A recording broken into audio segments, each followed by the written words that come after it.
That's right. It is Moose and Keith. He is Mark Malusis. I am Keith Irizarry. Happy Friday. Yeah. And Moose, all is right in the world. I don't know if you realize that or not. There's been a void in everyone's lives over the last couple of months. Did you know that? Did you know what the void was? Football. Yeah. Football was back.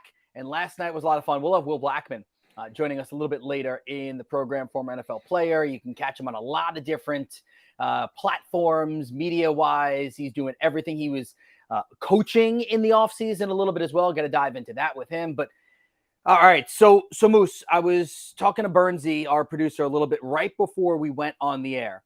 And his question to me was, he just whispered in my ear, he goes, so what did you think about that game last night? And I think there's a lot of layers to it, right? Because, Moose, I think there are going to be talking heads that will come on today and will say that the dynasty is over for Kansas City. Let's start there. Mark, where do you sit on last night? Are you ready to overreact? No. Okay, thank you. Good. We said it earlier in the week when we joined you on Tuesday, and we're going to be with you Monday and Fridays throughout the football season right here on the YouTube channel on Better Sports Network, Fantasy Alarm as well, from 11 to 12 every Monday and Friday. So reacting to the weekend and then looking ahead, and that's where we come to you today. But no, I said it earlier in the week on Tuesday when we did the show post Labor Day is don't overreact to what you see on Thursday night. Look at last year as a prime example. I mean, everybody and their mother thought the Buffalo Bills, after dismantling the Los Angeles Rams, that they were going to go out there and win the Super Bowl. And when I watched the Super Bowl, the Buffalo Bills weren't there in Glendale, Arizona in February. It was the Philadelphia Eagles and the Kansas City Chiefs. Maybe my TV was off, or maybe I was watching something else, but I didn't see the Buffalo Bills celebrating in Buffalo in February amongst the snow and winning a Super Bowl. So I would not overreact. I understand that's going to be the case, and people are going to talk about the fact that, you can't pay everybody, and Kadarius Toney had himself a bad game. Sky Moore with a big drop. McKinnon with a big drop. They clearly missed Travis Kelce, who hyperextended his knee on, what was it, Monday or Tuesday? And so that clearly hampered to what they wanted to do offensively. It's one game. They also didn't have Chris Jones, in the middle of that defensive line, which makes that defense clearly more formidable. The Lions didn't play, as Jared Goff after the game said, didn't play their A game, but they came away with a W. And they were a team that won a lot of close games toward the tail end of the season. What'd they go, 8-2, I think, in the final 10 games of the regular season last year, including winning in Green Bay and eliminating the Packers from playoff consideration on that Sunday night game on NBC. Don't overreact. I mean, Mahomes, here's the one thing. Like, am I all of a sudden going to come out with a hot take and be like, the season's over for Kansas City? I'd be a fool. I'd be a moron. Or have Kansas City's not going to find their way to the playoffs. It's Andy Reid and it's Patrick Mahomes. Mahomes is the reigning MVP. Reid, has won 2 Super Bowls in Kansas City, has had a lot of regular season success with Philadelphia and Kansas City. So it was a bad game. They missed Kelce. They had bad drops. Will they get better from this? No doubt about it. A bad Kansas City game, you lose by 1 to a Lions team that many people think will win their division and could win a game or games in the playoffs. Yeah, I predicted the Lions to go to the NFC Championship game this year. Exactly. So here's the other thing, too. I'm going to give you some hypotheticals. If Jones never plays for Kansas City this year on defense, okay? Throw that if. Just put that to the side for a second. If Travis Kelce's injury is worse than we think and is hobbled or limited all year, sure, that last night is what you might see. And you're going to see a Chiefs team that might struggle against the better teams, right? That would be your overreaction. But I don't believe in both of those ifs at all. I think that Travis Kelce, if last night was a playoff game, Travis Kelce would have played. If last night was a must-win game in week 15 to win their division and get the number 1 seed or whatever it may be, Travis Kelce was going to play. And the fact that Jones was there in attendance in a box was odd.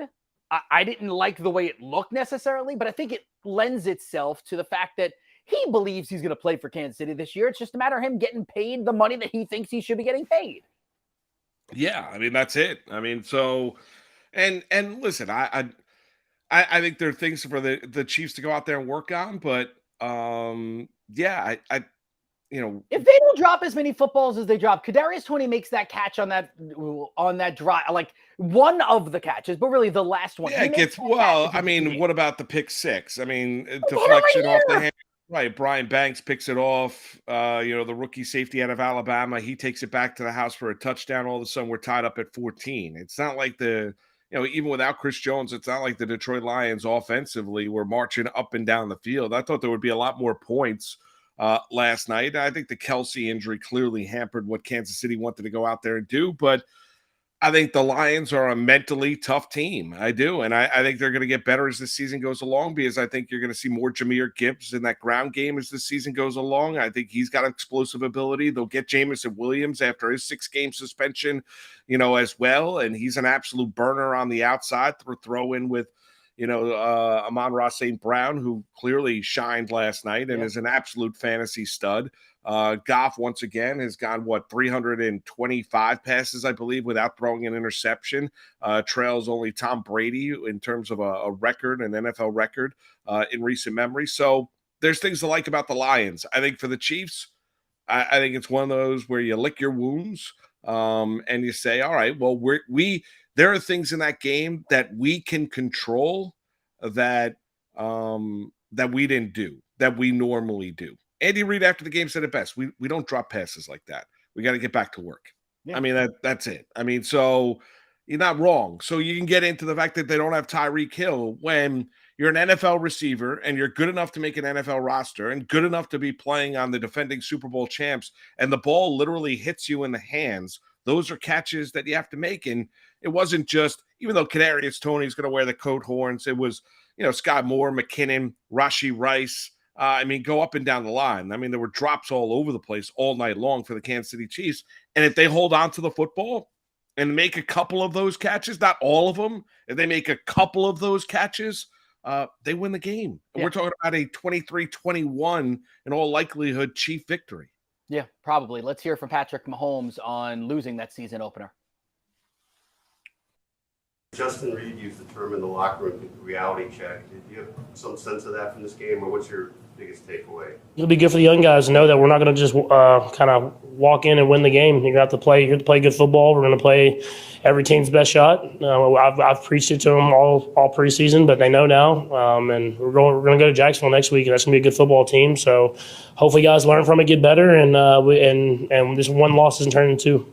Hey Patrick, I know it's just one game, but how embarrassing is this, given the fact that you guys unfurled the Super Bowl banner, national TV, starting a new season, and for it to end up like this? It's embarrassing for me to lose any time. Like I had said after the ring ceremony, I'd moved on to the next season. Obviously, it's cool for the fans to be able to see the banner and drop it at Arrowhead Stadium.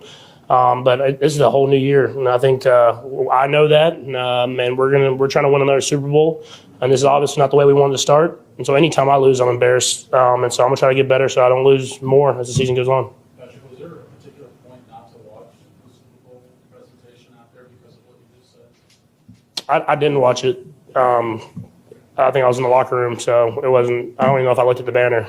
So like I said, I've moved on. It's a new season. My goal wasn't to just win the Super Bowl and be done. Like, I'm trying to continue to do it every single year, and I think we got the team, but obviously we have a lot of places we have to get better. Yeah. A lot of good things there. So one, I will tell you, and I think embarrassed. I knew you were gonna catch that too. That's a tough question to ask. Really tough question to ask. I don't like that question. Neither I've told you that in the past, and I know you agree with me. But I'll tell you this: Mahomes is so stinking likable. Even the fact that he didn't get upset about the reporter asking him how embarrassing it is. He actually then used the word embarrassed 3 times in his answer. I love it. Yeah. I do. And maybe watching him on the Netflix documentary, the quarterback thing makes everyone, he endeared himself to, I think, many fan bases even more. I know my older son, Austin, watched it, the whole thing. And last night when we started watching the game, the three of us, Jody was there, she was doing some schoolwork, but like so the four of us were watching, but the three of us were paying attention. And Austin just said to me, he goes, I didn't think, and he looked to the side, that's why I'm doing that. He goes, I didn't think I was a Mahomes fan necessarily, Dad, but I just want to see him win because of watching him on that quarterback documentary thing. He's so cool. I love him. Yeah, Mahomes is very likable, you're right, and he took it all in stride. He's not really I would say the overly sensitive sort, to where, he's going to get angry. I think, you see him get ticked off, but I think it's kind of very healthy. I think he's a, easy guy to root for, easy guy to play with, easy guy to coach. He's so physically gifted and talented, and he's willing to spread the football around, and, he's tough and takes some hits. So I thought he handled himself really, really well. Here's the deal. I mean, you could come out of that game last night. Like don't overreact to anything, whether it be last night, whether it be all day Sunday, whether it be Sunday night, or whether, it be Monday night between the Jets and the Bills. Don't overreact to anything that you see week one, because yes, the NFL season goes really quick, and, all of a sudden we're playing 17 games in 18 weeks and everything that comes along with it. But I will say, you don't want to be playing your best football in September. You want to be playing your best football in December and January and going into the playoffs. It's the same thing we said about LSU losing to Florida State in week one. That doesn't suddenly mean that LSU's season is over. Not at all. No. Well, No. right. No, I get it. But I you bring up that, like, I think there are a lot of people that root against Brian Kelly. Because I'm just bringing up the correlation of losing in week one does not in mean college mean football, the old over. adage is you can lose early, you can't lose late. Yep. Right. So you can make 10. up for it. You can, and honestly, say if LSU doesn't lose or game the rest of the way, saying Florida State ends up going undefeated, that ends up looking like what you can term a good L in college football. So yeah, there's a number of things that come into play.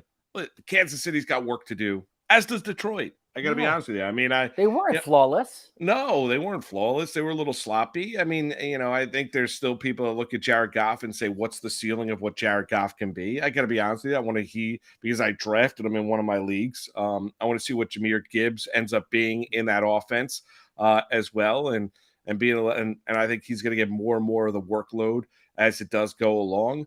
I think the thing that you like about the Lions is that, their offensive line is really, really good. And, they revamped a secondary last year that was very easy to throw on.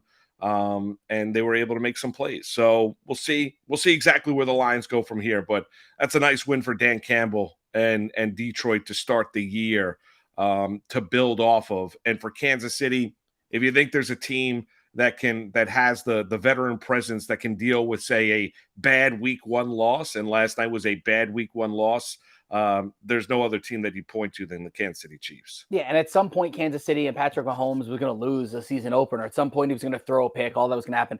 You mentioned Jahmyr Gibbs just quickly. I pulled it up because I had it this morning. Wanted to double check that I'm right. So David Montgomery had 69.6% of the snaps, and Gibbs was at 27.5%. Yeah, I want to see more of Gibbs. Yeah, I think ultimately it'll end up being around a 50-50. Now, the thing that is going to help Jahmyr Gibbs potentially down the road is the fact that you might be able to use him almost like in a hybrid role where you can use him in the slot, throw him the ball a little bit more. Montgomery, while he's not a big dude, is going to be more of their thumper. He's going to be the guy that's going to go in between the tackles. He's going to be the guy that's going to be called upon for those goal line touchdowns. And that's right. So Montgomery was on the field for 14 of 17 third down and fourth downs. And he was on 2 of 3 inside the 10. Well, that other thing that shows you is that they trust Montgomery in pass protection. When you're looking at that kind of percentage on third downs in the National Football League, that's a pass pro issue when you're looking at Jahmyr Gibbs, that they don't exactly trust Gibbs being there on third down to be able to pick up the blitz. And honestly, there was one time where Montgomery got absolutely trucked by a linebacker. I think it was Nick Bolton for the Kansas City Chiefs, and then got called for a personal foul tripping penalty. So, I mean, he got knocked over by Willie Gay too. So yes, even that, correct. Yeah. So, I mean, you go from there, but we'll see. Listen, it's great. Here's the one thing. You kicked off the program. It's great that the NFL is back.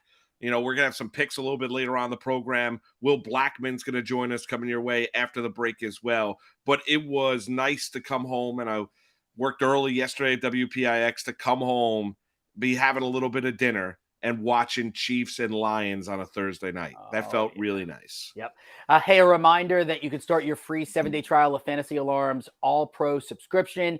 Get all the Week 1 and Week 2 DFS content and picks. It's absolutely free. Go to fantasyalarm.com/NFL. By the way, how about Germany knocking off the United States? I didn't like it. I watched it. It was frustrating. How about Germany beating the United States in the FIBA World Cup semis? I was hoping we didn't have to talk about it. That is that is where the goat horns. Down by 12 in the fourth quarter. Didn't need to be. You're getting worked by Tyson Schroeder. Anthony Edwards looked great. Austin Reeves, he gets buckets. Didn't play much defense. They did not play much defense in that game. And then when they drew to within one with about a minute and a half left, you had Austin Reeves it was Tyrese Halliburton getting his ankles broken, sliding. Some guy from Germany that I've never heard of before. He's not an NBA player. Hits a three-pointer. That was the backbreaker. That stunk. Dude, that's a brutal loss. I didn't like it. Germany is yet to lose in this tournament. Undefeated. Yeah. Undefeated. Yeah. We'll come back. It's Moose and Keith with you right here on this Friday, Better Sports Network. Like Devon Levi started off in the friend zone, and now he could possibly be wife material. So it is exceptionally hard to trust a rookie goalie in the NHL. The kid is what? He's 21. Okay. And he is going to the Buffalo Sabres. But we've all agreed that the Buffalo Sabres are at least a somewhat better hockey team on paper. Again, it's hard to trust a rookie goalie. We've seen future Hall of Fame goalies Fleury in his first year struggle, right? Carey Price in his first year struggle. It is tough for goalies to come in and have success. That being said, nobody outside of maybe a Buffalo sports fan can tell me who the two goalies on their roster are, because I didn't know until this morning, until I was reminded that it was Eric Comrie and Ukko-Pekka Luukkonen. And I was like, okay, well, he has the crease to himself. So all he can do is lose it. That's all he can do. Buffalo is going to be a fun team to watch, which means maybe Devon Levi ends up in what I call the Martin Jones syndrome, which is a goals against average is pretty up there. Save percentage is not very good, but he's going to finish with 35 wins because he's just going to play a lot. And it's going to be that back and forth hockey. The Atlantic Division is not very good, right? There are some teams that are going to regress. So there's opportunities here for Buffalo to do well. And I think his over-under on wins is set at 24.5. So again, there's a lot of things that I may not trust about him.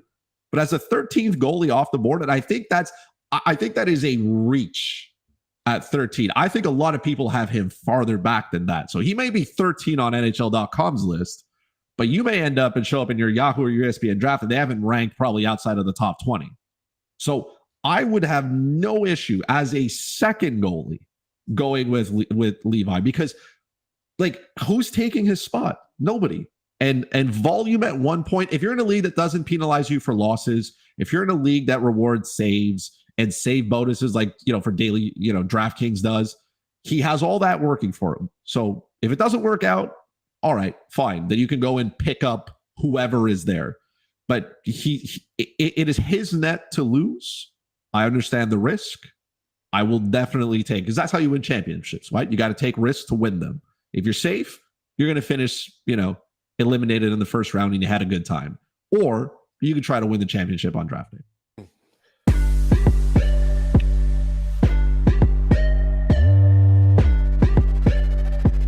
It's Moose and Keith with Mark Malusis and Keith Irizarry. Oh, yes, we are back on a Friday. He is Mark Malusis. I am Keith Irizarry. Let's bring in our guest, the great Will Blackmon, one of my favorite people to follow along during his career as a player, now in the media world, a Super Bowl champion, always well-dressed. How are you, man? Not the great. I'm the great. I appreciate that. Yeah. No, I'm good, man. I'm good. I'm finally catching up on some sleep. I had a long, fun summer. And yeah, kids are back in school. So yeah, and season started. There's already a lot going on. It's only week 1, and week 2 in college football. So it's been crazy already.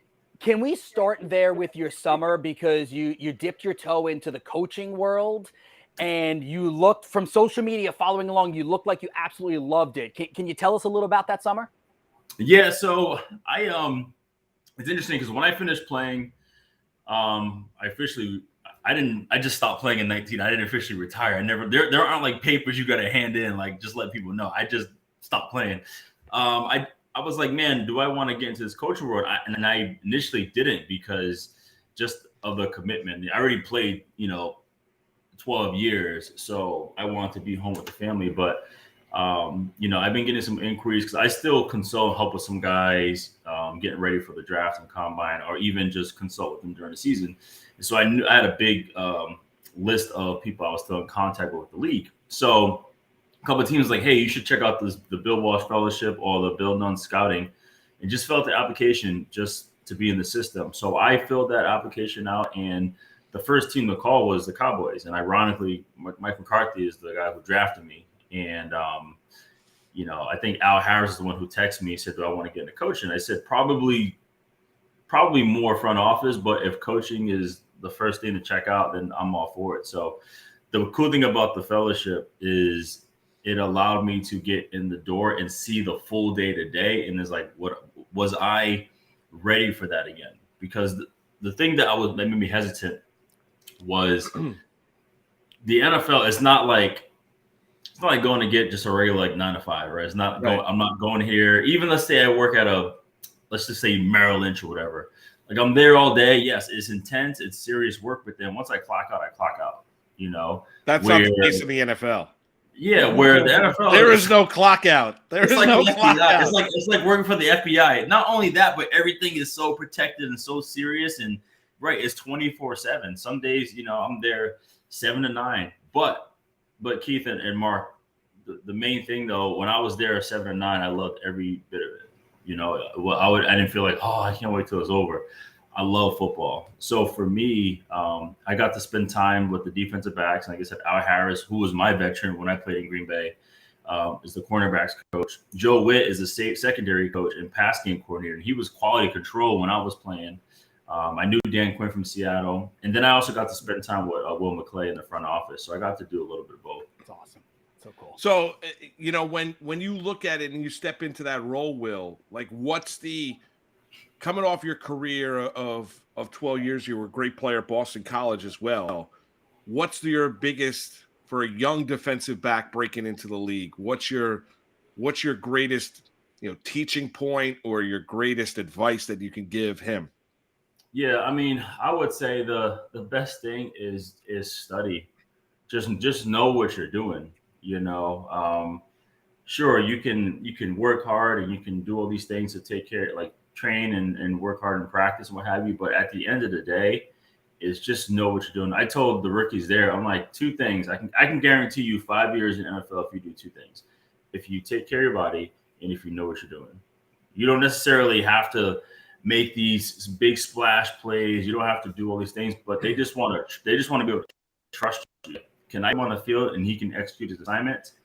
Also, can I put him on the field because he's available? So I really harp on that, because once you get to this level, the NFL, it is all situational football, because everybody is talented. Everybody has some kind of ability, where I say like everyone has a mutant ability, but who are the strongest and the scariest mutants, the ones that can control the mind. So I really tell these guys, like, look, like really like know what you're doing. Well, Will, that along that role, right? I watched the Johnny Manziel documentary, right? I'm not sure if you took it in or you watched it. I watched it. Yeah. Here's the thing that frustrates me. Like I was not physically gifted or talented to play that kind of level of athletics like you guys were, right? But I enjoy watching, enjoy talking about, enjoy reacting to it, all those kind of things. What frustrates me is like you have the golden ticket, and the idea of not sitting down and doing your work in Cleveland and, picking up the playbook and doing everything to try to be successful. Like you just pissed it all away. Like you just, you had an unbelievable opportunity. And like, I can't feel bad for Johnny Manziel because he did it to himself, or other guys that are handed the opportunity. I'm sure you know numerous guys that decided not to pick up the playbook and do the necessary work to be successful in the NFL. Well, yeah, you know what though? I would say that sure we can say it's Johnny, but I definitely don't put a lot of it on him because a lot of the habits he acquired was allowed. You know, you saw Kingsbury. He was like, look, we just left him alone. He was making plays, so you left him alone, and that was bad on their part. But even the kids today, you know, I told them I was in the room. I told the rookies, like, look, I'm available to you. Like, I played in a lot of systems. I played on 4 teams. I played 12 years. I know a lot of football. This is all I watched all 22 film on my own when I'm not even part of a team. Like, I know this stuff. And so I actually took it a little personal that they weren't reaching out to me because my thing is, like, if they want to be here, they're going to call me. Like, I'm not going to chase after them. But I also took into consideration. So I was like, you know what? It's different these days. Like, everything is catered for these kids. Everything is set up for them. They don't need to move far. They don't need to walk far. It's so convenient. So they're not going to go out of their way. Like, that's a rare feature. Like, if somebody went out of my way, it's because it was taught to them. So I was like, you know what? I'm going to chase after these guys because at the end of the day, let's say they don't make the team, make the Cowboys, at least they left with something. They left learning something from me. So even simple things of like how to properly draw formations on the board, how to break down tape, how to study this. Like, I would meet with guys, on my own, like come to my room and let's go over some stuff. Because I didn't want them to leave like, oh, well, that's their fault. You know, they didn't come to me. So I was really big on that part because, like anything, if you see a kid who is, you know, irrational, well, then look at his home. It's probably crazy in the home. You know what I mean? You know, I live in a nicer area where a lot of parents are like, hey, just there's zero discipline when it comes to their kids. And I know that because I coach my kids and I see some of their teammates, and apple doesn't fall far from the tree. So sure, we could say once Johnny got to Cleveland, like, he was already done. Like, he didn't have a chance. Yeah. No, you know?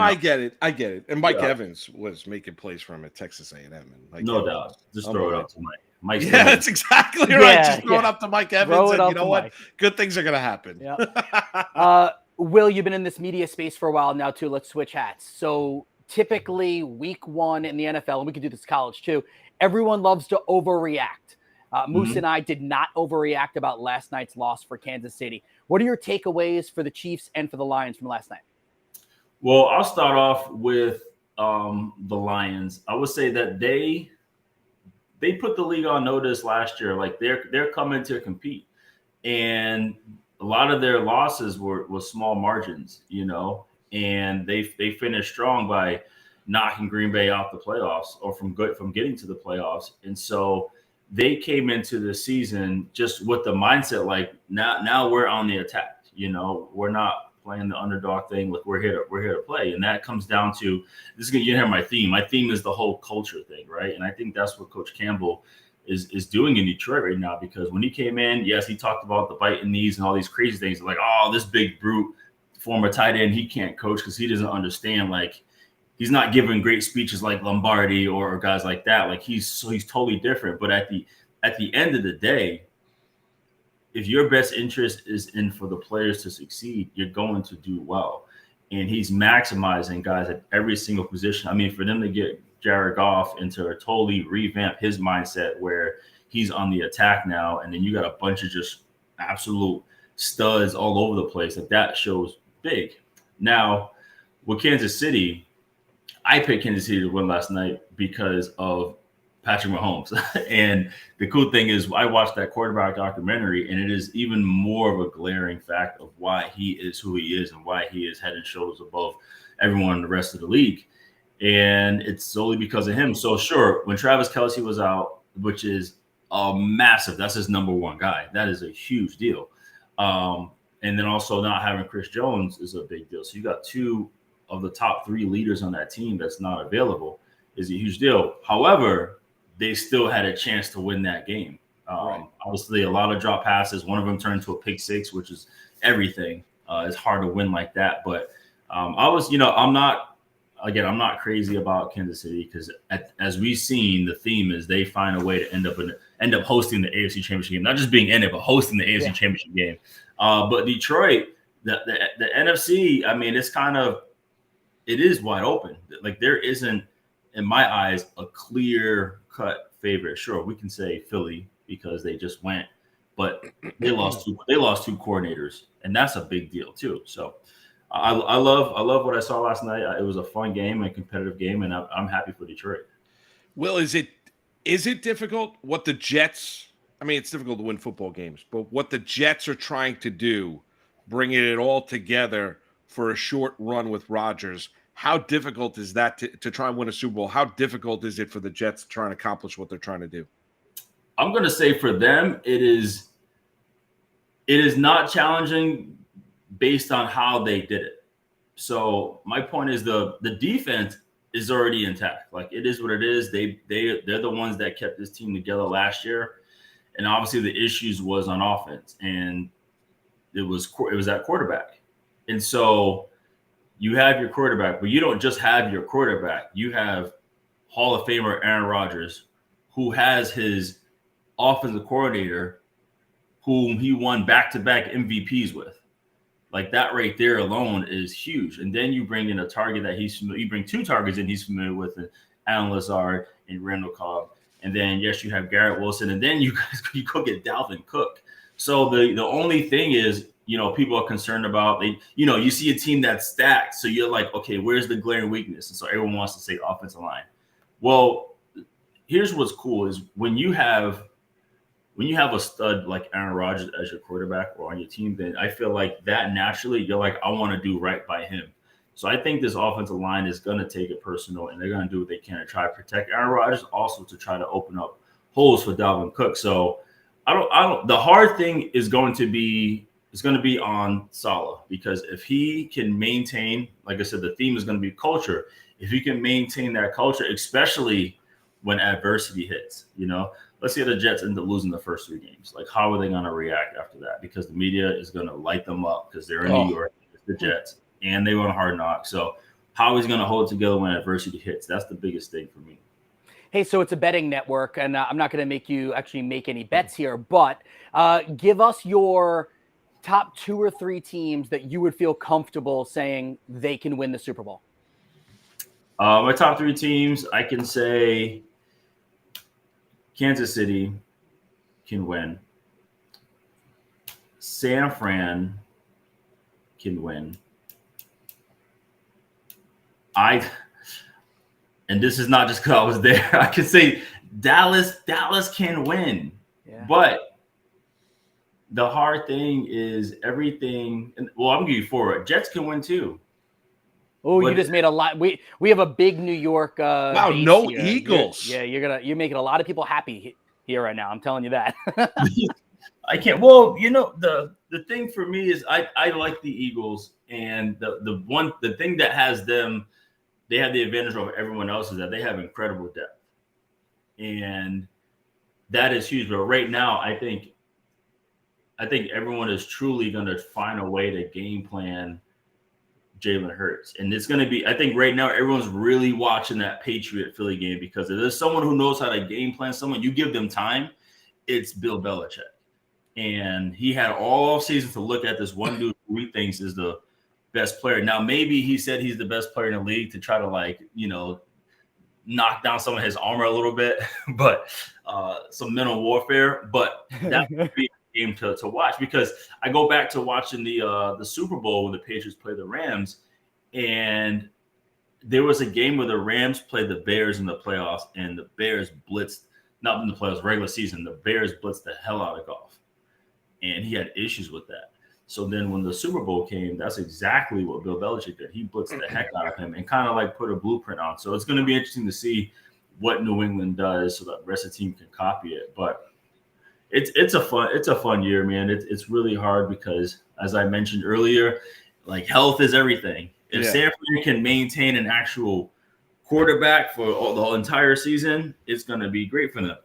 if the Cowboys stay healthy, because their top 22 it's some of the, it might be the best in the whole league. They're good. Same thing with if the Jets can also stay healthy and they can play together even when adversity hits, that's going to be a big deal. And then right now, everyone's sleeping on. No one really talks about Seattle. You know, that's another one too. They have a lot of depth everywhere. It's going to be a fun year.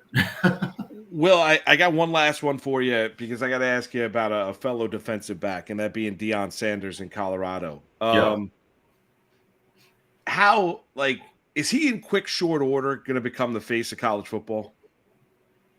I mean, I think he already did that already. Is he done? I mean, is that a compliment? I mean, the job that he's done so as quickly, I mean, the turnover in the roster, and I understand the transfer portal does help, but what about, you know, the job that and the success that Deion's had? I know it's only 1 week. I know it's only one victory over TCU.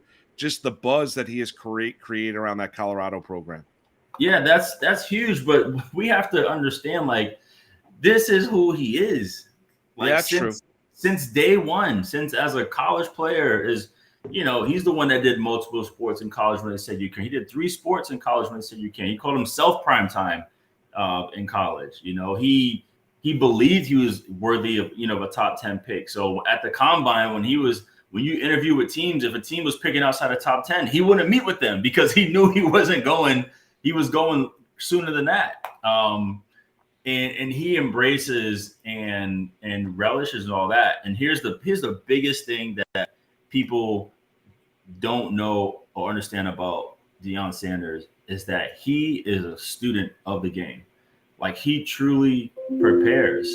And everyone sees the high step, the hand behind the head, the jewelry, the dancing, but he is watching film. He is studying and preparing and making sure that he's at his best. It's the same thing with like Floyd Mayweather. You know, everyone sees him throwing money, but he studies and prepares. He gets ready for it. So the thing too is, like, wherever Deion's gone, he has affected the team in a great way. He got, you know, traded to the 49ers, and instantly, you know, they win the Super Bowl, defense player of the year. Then he goes to Dallas, and then they win the Super Bowl, and he just understands, like, how to build a culture. So when people are like, man, he has all these transfers coming in, like, how is he going to make this happen? Well, these are kids that he's familiar with already.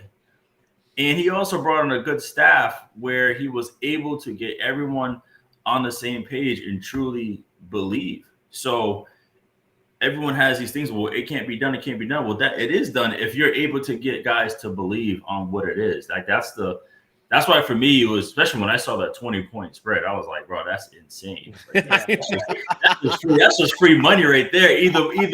Either cover or money line. That's free money right there, you know. And it was really cool just to watch overall.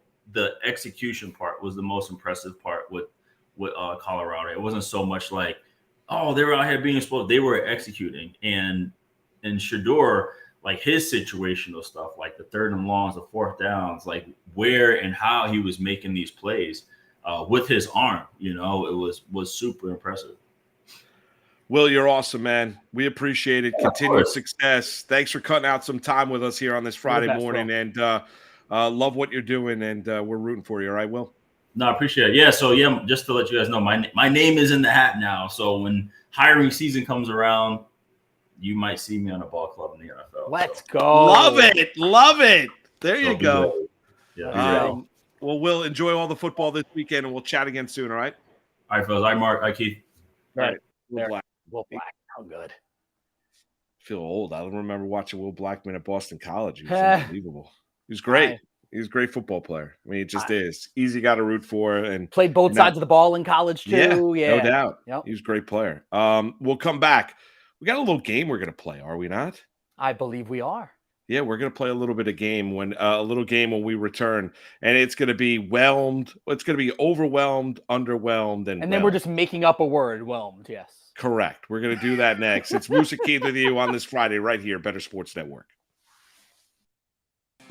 The Detroit Lions select Sam Laporta, tight end, Iowa. Had to go with your boy Sam Laporta there to pair with TJ Hawkinson. Sammy. I couldn't double down on rookie tight ends. I think that's taking it a little too far.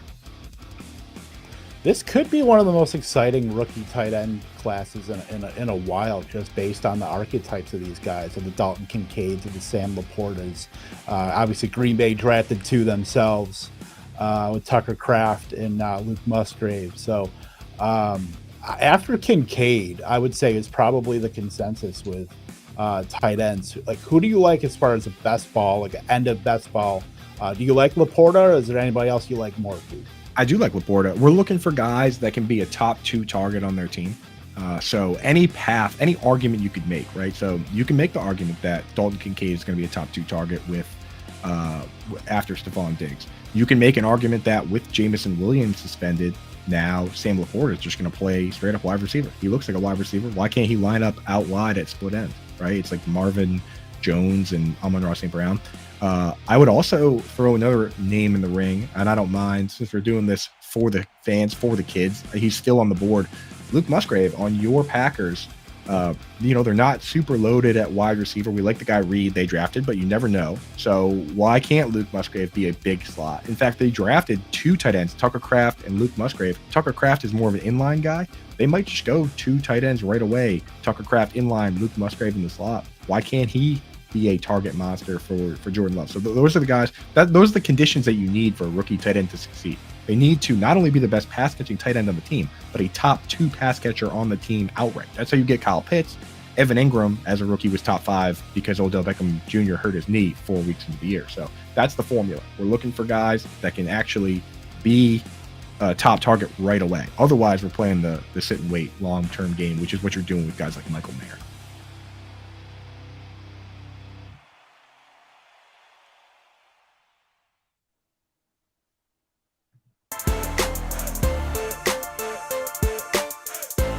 It's Moose and Keith with Marc Malusis and Keith Irizarry.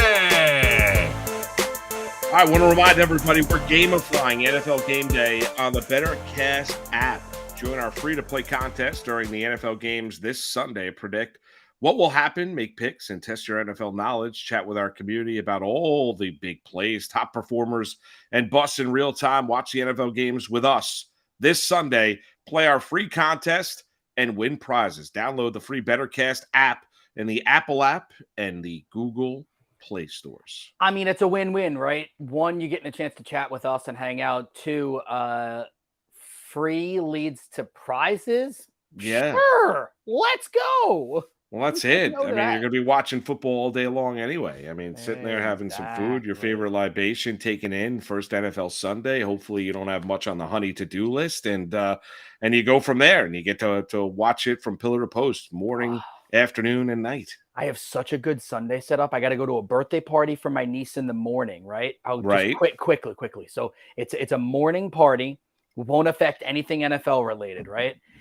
Alex got invited to a birthday party. He's actually going to the PLL. It's the lacrosse semifinals. So he's going to be out. I would have loved to have hung with him, but he's going to be out all day. Jody's got something to do late afternoon. So literally me and Austin are going to sit on my couch. I'm going to set up 2 TVs and a laptop, and we're going to just watch football from probably 1:30 in the afternoon. I might miss the start of the 1 o'clock games, like 1:30 in the afternoon till whenever I fall asleep. Nice. There That's you go. the plan. Very Yes. nice. Yeah, Maybe that's a throw nice the football in the living room a little bit and try not to break anything. That's a nice relaxing day. I'll be I You got got the the show fan on in the morning, right? I got the fan in the morning doing that solo this year. So okay. it's solo Mark. So looking forward to that. How many hours? Is that 3 hours or 4? 3, 9 to Okay. noon. And then I'm heading over to FanDuel, over the sports book on Sunday. Nice. Hang out there all day. Look at you. And you're bringing Jackson with you? He's Yes. your oldest, so you can bring Yes. him. Yeah. No, he's not going. They've got like hockey all day long. Donna's handling it all. I've never been to that FanDuel, that one. What would happen if you showed up with a child? Oh, you can go. Yeah, you can go. Okay. Yeah, Right. you can go. I mean, it's I mean, they got food and drink, great food and drink and whatever. And it's fantastic, but you can go with a kid. You Yeah. can. Okay. All Not right. a problem. Not a Wasn't problem. I sure. think there's certain areas you probably can't go to, but yeah. There's an upstairs where you can hang out, and there's a bar and all kinds of TVs and That's get where you and I wings. did the horse racing, right? Correct. Yeah. Okay. Yeah, right there. Yeah, no doubt about it. All right, let's play a little game. Overwhelmed, underwhelmed, and just whelmed. A Thursday night football edition. So Burnsy, his brain was I working. love it. I love it. So Keith, you start first. Who are you overwhelmed by? David Montgomery. And listen, this is about the fact that he was essentially 70% of the snaps. When it came down to it, the Detroit Lions handed him the rock 21 times, 74 yards, a touchdown. And again, from a fantasy standpoint, he was kind of like a mid-round, late-round flyer for a lot of people because everyone fell in love with Jahmyr Gibbs.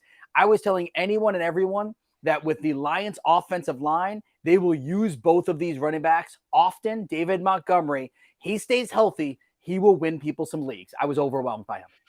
All right, I'll tell you this, and I don't know if you can say this about a reigning MVP and you can get on it, but I thought Patrick Mahomes gave you a winning performance last night. I mean, you think about 21 to 39, 226, 2 touchdowns, a pick. The pick hit his receiver right in the hands. You know how many different receivers he hit last night? 1, 2, 3, 4, 5, 6, 7, 8, 9, 10, 11. And did target Sky Moore on 3 occasions, and Moore had to drop late in the game. So he could have hit potentially, if he had, say, 22 receptions or 22 completions, he could have hit 12 different receivers over the course of the game last night. So I'm going to give a little love to Patrick Mahomes. Loved his response. We played his clip after the game when he got a kind of stupid question from a reporter out there in Kansas City. But Mahomes, there's no shine off that star and what he is as a player. The ability to spread the football around and not having, obviously, his warm blanket and Travis Kelce at tight end last night. Oh, I love a good warm blanket. All right, underwhelmed for me. I just think this one is as obvious as it can be, and I'm just going to do it anyway. It's Kadarius Toney, right? The 3 drops, 1 catch, 1 yard. For a guy that talks so much trash and smack, and I don't know, he might be a really nice dude. I have no idea. I've never met him before. I've never been near him before, but he's definitely braggadocious. And last night was as bad of a performance as you can get from someone who had a chance to be a number 1 wide receiver for the best quarterback in the NFL. Very underwhelming. All right, can I give you a pair of guys that were as underwhelmed last night? Okay, so one was Isaiah Pacheco with Kansas City. All of a sudden, Clyde Edwards-Helaire is getting a start last night and getting that was weird. I mean, it's strange. I mean, Pacheco, 8 carries, 23 yards. Did have 4 receptions for 31, but I thought Pacheco is already. I mean, now we have to see the rejuvenation of Clyde Edwards-Helaire in Kansas City. The other one I was underwhelmed by, and I have a couple of shares of him in fantasy teams, would be Jahmyr Gibbs. Listen, not underwhelmed by the talent. He is unbelievably gifted. 7 carries for 42 yards. He also had 2 receptions for 18 yards. So he had 60 yards of total offense. He's electrifying with the ball in his hands. There's no doubt. And if he didn't trip over his own feet, he probably would have scored the initial touchdown for the Detroit Lions because he, was going to cut that one outside and there was nobody there. However, I thought we would have gotten more flashes from Gibbs, and Keith ran through it, the amount of plays that he had last night. It wasn't a 50-50 share with David Montgomery. Montgomery was on the field.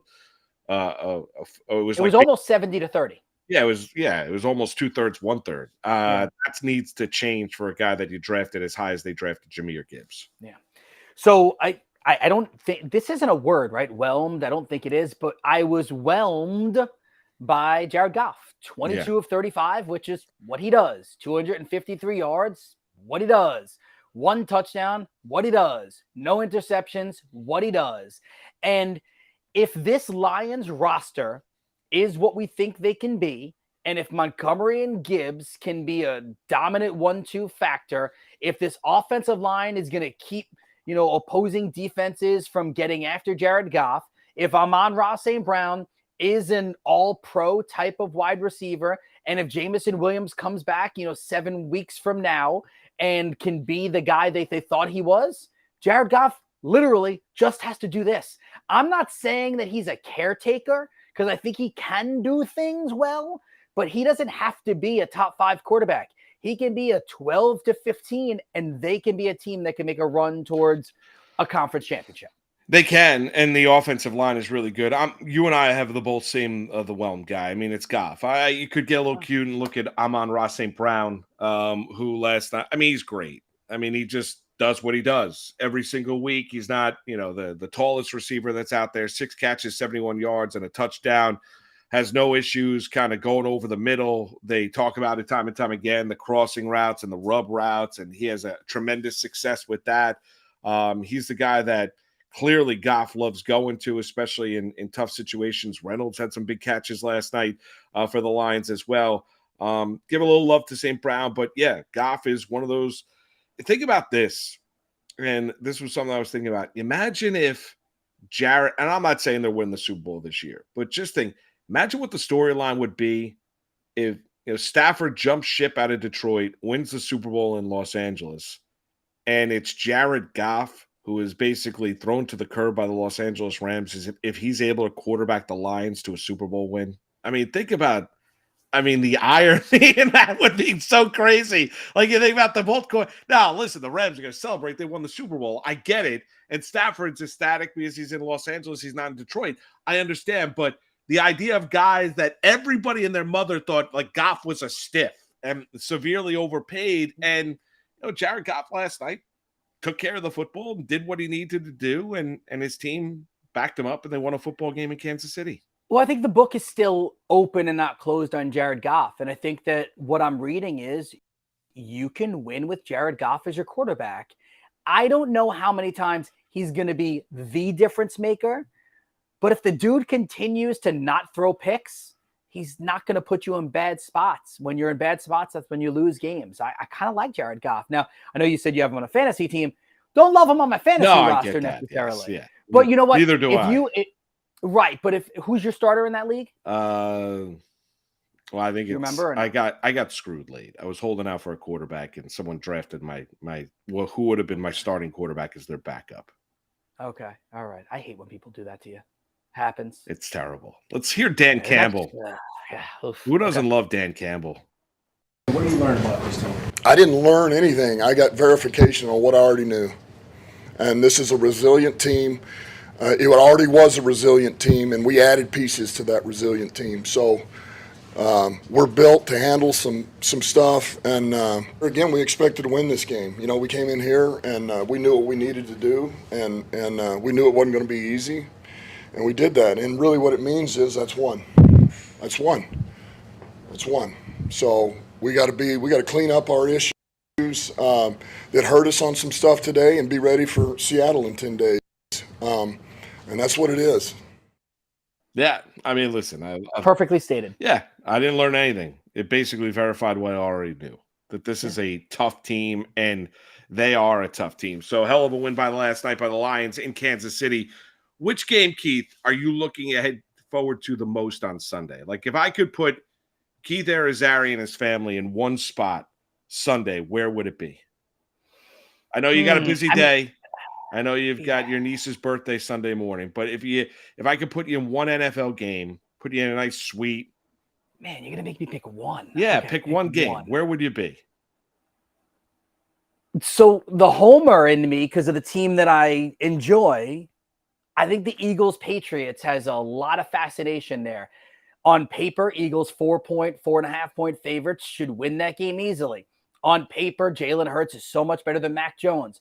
On paper, the Eagles have brought in a bunch of young defensive studs, potentially. On paper, Devontae Smith, A.J. Brown, a second year together, a second year of growing. Dallas Goedert, I can give you all of that. But it's Bill Belichick, and it's the Patriots, and you know that they'll have something crazy up their sleeve. So if you make me pick just one game, I'll take that 4:25 Eagles-Patriots game, which also works out for my schedule, too, because I can go to my niece's birthday. You can get me on a private jet or a helicopter, whatever you need to put me on. Get me up to Foxborough, and we're all good. Thanks, Bose. I appreciate it. No, you got it. That's a good spot. I'd go to what would be your I'd game? go to Sharapan's neck of the woods. I'd go to Pittsburgh. I'd go Steelers, Niners. Bosa signed. He'll be ready to go for San Francisco. Kenny Pickett, my guy George Pickens in Pittsburgh. Obviously, your guy Najee Harris. Things are expected. Tomlin knows how to win. 49ers Steelers opening week in Pittsburgh. There's a nice ring to that. Like, I don't know, just the history of the game, two teams that, and obviously San Francisco is a little bit more talented than Pittsburgh. I get it. I mean, but Tomlin does an amazing job of just finding ways to win football games. It would be Steelers and Niners in Pittsburgh. Do you think Niners are going to cover that 2.5 or no? I do. Okay. All right. So you got the Niners there. Hey, so let's do you know what? You picked a 1 o'clock game. Let me pick a 1 o'clock game too. Then I would say that I would want to go to the Bengals and the Browns. I think that the Browns to me are one of the one of the most intriguing stories coming into the season. And you and I have talked about this a lot. Deshaun Watson, what is he, right? And then the rest of that team, we think that defense is going to be really good. I think Amari Cooper is going to have a monster season. A lot of people like Nick Chubb. Obviously, Cincinnati signing Joe Burrow yesterday was a good move by them. They've got a bevy of weapons there as well, although I think Mixon might struggle this year. So I would go there, and I would take Cincinnati to cover the 2.5. So if I'm going there, I'm going to force you now. You got to pick a game in the afternoon window. Pick a game in the 4 o'clock window. The late afternoon window, yeah. Chargers, Dolphins. I knew you were going there. You want to see your boy Tua. You love Tua. Well, no. That's your guy. You love Tua. I don't know if I was like, wait a minute. You want him on every Herbert, team. yeah. If he stays healthy, I mean, Tua is impossible not to root for. I just think you're going to get fireworks.